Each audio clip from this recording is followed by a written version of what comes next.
for them to get. Patience has already talked about her challenges. Now I'll ask for challenges from one of the other panels. But for me, when I was presenting my final project at university, I didn't even do a website project because we had an option between website and database design. I went for database design. And I don't know how many of you watch American Idol. Usually when the judges are there and they are tired at the end of the day and they've seen terrible singers, and when the last person walks in, their faces are tired and they think nothing is going to come out of it. So I entered, I presented my database, and the supervisor, I don't want to call him an adjudicator, I don't remember his name, but he asked me so many questions. He was trying to see whether I actually did that database, whether I actually designed it. And at the end of it all, he told me, you know what, Joanne? People like you are the reason why we keep teaching, why we keep lecturing. And for me, it was not even the beauty of IT, it was not even the things that you can do with IT that inspired me, it was that. So whatever I used to do, that was always ringing in my ears. I do not want to disappoint that lecturer. I don't know, for those of you who are from MOBS, I don't know how many of you, someone called Dr. Cheyune. He's the one who told me that people like you are the reason why we keep teaching and lecturing. So for me, that has been my inspiration for whatever I do in this industry. It really helped me a lot. So for teachers out here, it's important for you to compliment your students. Maybe for some of them, whatever you tell them will work, and for others, maybe it will not work, but it's important to compliment your students if they do something good. But I'll get to David. I'll ask you about the challenges that you faced in the industry. Yeah. I think I've built a man in me that sometimes I no longer notice the challenges. You know, but at first, I think the biggest challenge for me was coming from a family that has never done IT and any technology thing. It was all me. It was me against all odds. You know, you have to get your tools, the tools by yourself. And you know, the costs of computers and all that. So the biggest challenge was that. Then the other big challenge, in fact, that's the reason I encourage you not to drop out of school if you are planning to. Because as many people call me coach, I look at code is natural to me, I learn it very fast. But if I'm knocking on the door, the first qualification is, where is your diploma paper or certificate? Where is your bachelor's certificate? You know? And if I don't have that, they won't listen to me. So it will be very hard for me to have the opportunities to get good jobs. So I think that's the biggest challenge. Then the other biggest challenge is the mindset in Africa. I won't say Uganda alone, because thankfully or fortunately, I've been to some parts of the continent, and we kind of share the mindset, which is negative. For example, from the negative word that was said to you, you picked inspiration because you wanted to end up maybe proving this person. But there are many people, especially ladies, because as a trainer, I meet a lot of people.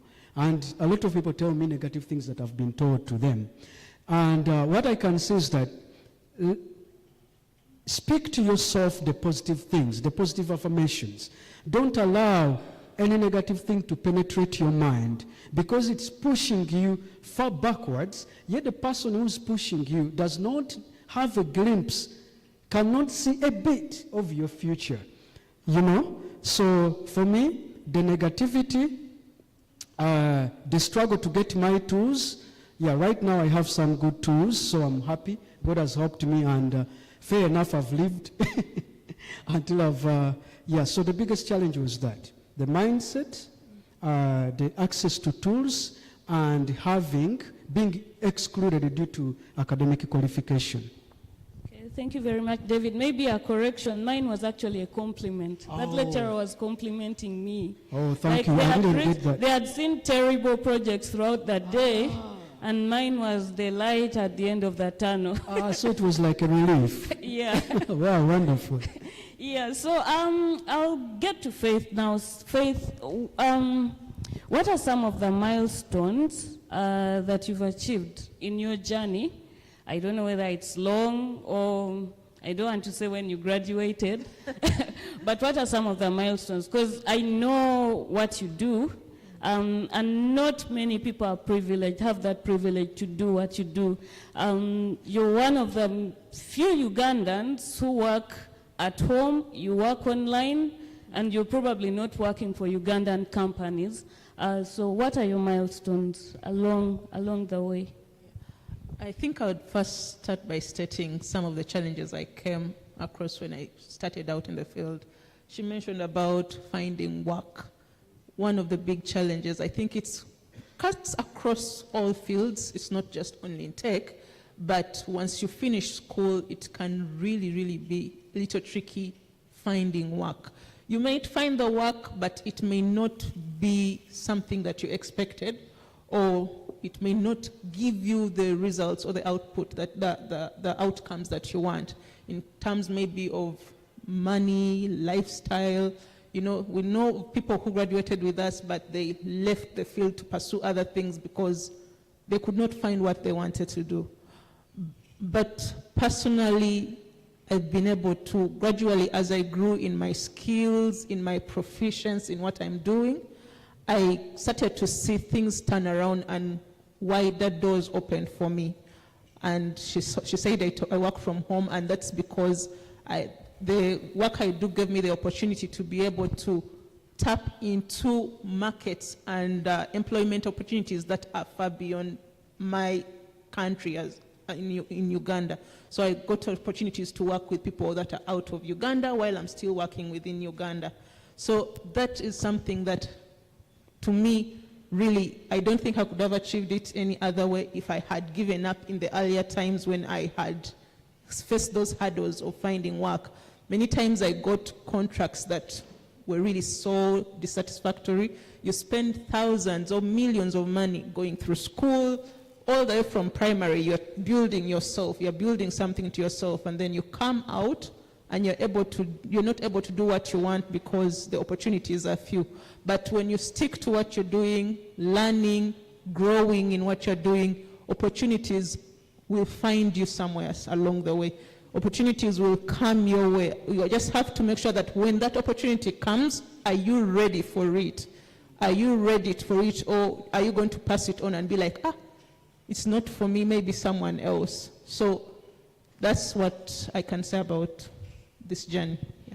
Okay, now, Stephen, I'm not going to ask you about your challenges. I know which challenges you have, but I need you to talk about the reality check that you face, because I know many students here are excited about designing a website. They've probably designed their first web page, and they're excited about it, and it's good to be excited about it. But for you, the first time you learned how to design a website and you presented it to a customer for the first time, what was the reality check? Your reality versus the customer's reality, and how did you overcome that? Because I know that these students are going to present their websites. They'll probably tell relatives, uncles, whoever, I know how to design a website, and they'll be very excited about it. And then they'll present a website, and the uncle will say, change the font to Times New Roman, or but how did you deal with that?